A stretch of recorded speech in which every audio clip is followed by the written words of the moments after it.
In recent weeks, a curious trend in China has gone viral: young people paying small fees to sit in fake offices and pretend they have a job. What?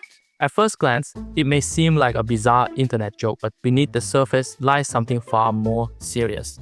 It's a mirror reflecting the growing economic anxiety among China's younger generation, and it tells us something about the world's second largest economy. Hi everyone, I am Jason Kang, and I talk about travels and economics and sometimes geopolitics. In cities like Chongqing and Hebei, these fake offices rent out desks, broken computers, and even meeting rooms just to simulate a work environment. People pay around 30 yuan or about $4 a day to appear busy. They take photos of themselves at work. They send them to parents or girlfriends or old classmates. Some even stage fake meetings or prepare mock travel itineraries just to avoid questions about their job status.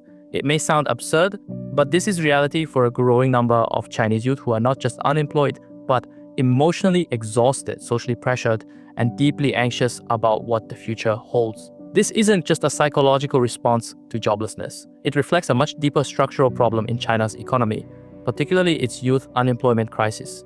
In mid-2023, China's youth unemployment hit a record high of 21.3% for those aged 16 to 24. That means more than 1 in 5 young people looking for work couldn't find a job. The problem became so politically sensitive that the government suspended the release of youth unemployment data for several months, and later revised its methodology to exclude students, effectively lowering the headline number without solving the core issue. So what's behind this sharp rise in joblessness? First, we have a mismatch between education and employment. China produces millions of university graduates every year, more than ever before. But many of them are entering an economy where traditional white-collar jobs are shrinking. Sectors like tech, education, and real estate have all seen layoffs in recent years due to tighter regulations, market corrections, or slower growth. Second, we have structural slowdown. China's economy is transitioning from rapid industrial expansion to a more mature, consumer-driven model. That process is inherently slower and less job-intensive. And third, there's social pressure. In Chinese society, especially in urban areas, success is often narrowly defined. Having no job is not just a personal setback, it's a source of shame. Many young people feel they must hide their unemployment, not just from employers, but also from their own families. That's why they go to these fake offices. Not to fool anyone maliciously, but to maintain dignity in a society where failure is hard to admit.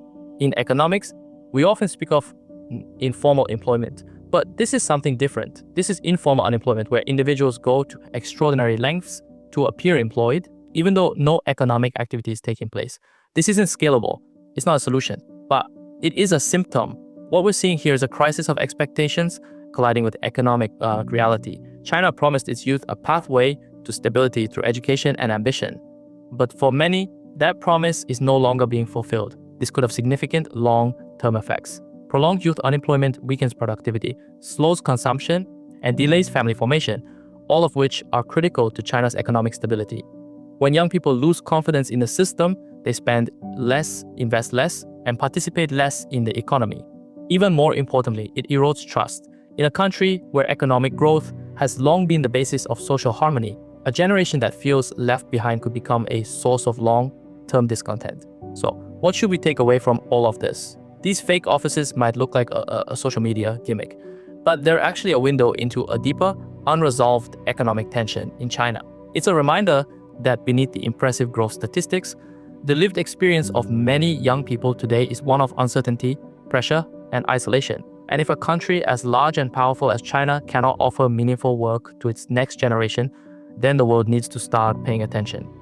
Not just to GDP figures, but to what those numbers actually mean for real people. Thanks for watching. Do not forget to subscribe for more content like this. See you in the next video.